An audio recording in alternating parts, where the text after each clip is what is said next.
జిల్లా పటాన్చెరు ఎంఆర్ఓ కార్యాలయం ఎదుట తెలంగాణ డ్రైవర్ల యూనియన్ ఆధ్వర్యంలో ధర్నా నిర్వహించారు. ఎలక్షన్ సమయంలో పలు పోలింగ్ బూత్లలో తమ వాహనాలను వినియోగించుకొని నగదు చెల్లించలేరని బాధితులు ఆవేదన వ్యక్తం చేస్తున్నారు. ఎన్నికలు ముగిసి నెలలు గడుస్తున్న ఎంఆర్ఓ భాస్కర్ బిల్లులు ఇంకా చెల్లించలేదని ఆందోళన వ్యక్తం చేస్తున్నారు. అయితే తమకు రావాల్సిన నగదు ఇచ్చే వరకు ఆందోళన విరమించమని శపథం చేస్తున్నారు.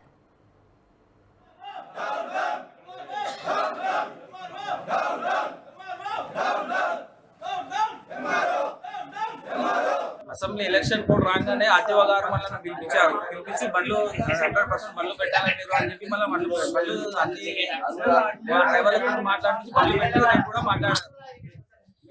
రేట్లు మాట్లాడినాక మేము బండ్లు పెట్టినాం, 85 బండ్లు పెట్టినాం. సార్ కూడా ఏమి ఇబ్బంది కాకుండా రాత్రి బగర్ అనగా బండ్లు రిపేర్ వచ్చినా మళ్ళీ బండ్లు తెప్పించి అన్ని రకాల బండ్లు పెడితే మాకు ఇవాళ డబ్బులు ఇవ్వమంటే గవర్నమెంట్ డబ్బులు ఇస్తలేదు మాకు. అసలు మేము తిరిగి ఎంఆర్ఓ తిరిగి మా చెప్పులు అరిగిపోయినా కానీ రూపాయి ఇస్తలేరు, రూపాయి చేస్తలేరు.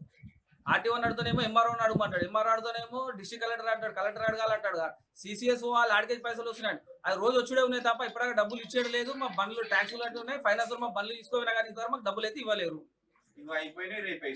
ఇక వచ్చినప్పుడల్లా ఒకటే పిట్టకథ చెప్తాడు, ఇక అయిపోయింది ఇస్తున్నాయి డబ్బులు వస్తున్నాయి, సిగ్నేచర్ అయిపోయింది అంటాడు, స్పీకర్ ఆన్ చేస్తాడు, మాట్లాడతాడు, డబ్బులు ఇస్తాడు. ఇంతవరకు మా డబ్బులు వేయలేదు. అసెంబ్లీ ఎలక్షన్ కోసం ఆర్టీఓ గారు, పటాన్చెరు ఆర్ఓ గారు, ఎంఆర్ఓ గారు వెహికల్స్ అరేంజ్మెంట్ కోసం మమ్మల్ని అందరినీ గ్యాదర్ చేసి వెహికల్స్ మా 85 వెహికల్స్ ఎలక్షన్ నిమిత్తం వాడుకున్నారు. అప్పటి నుండి ఎలక్షన్లు అయిపోయినా కానీ మాకు ఎలాంటి డబ్బులు ఇవ్వలేదు. ఇప్పటి వరకు ప్రతి వాయిదాలు పెడుతూ అదే జరుపుతూ ఉన్నారు. కానీ ఇప్పటికి 3 నెలలు అయిపోయింది, మాకైతే డబ్బులు రావట్లేదు. ఎంఆర్ఓ గారు అడిగితే అదే సమాధానం చెప్తున్నారు, డబ్బులు వస్తాయి ఇస్తాము. ఎప్పుడు అడిగినా అదే మాట చెప్తున్నారు. ఎప్పుడు ఇచ్చినా అసలు ఇప్పటికీ 2 నెలలు గడిచిపోయింది, 3 నెలలు గడిచిపోయింది. ఇప్పటి వరకు మాకు ఎలాంటి కరెక్ట్ సమాధానం లేదు. మాకు చాలా ఇంకా అన్ని వెహికల్స్ అందరం ఓనర్ కమ్ డ్రైవర్లని మాకు అందరికీ ఇబ్బందులు ఉన్నాయి. కాబట్టి మేము ఇక్కడ వచ్చి ఎంఆర్ఓ ఆఫీస్ ముందు మేము ధర్నా చేస్తున్నాం.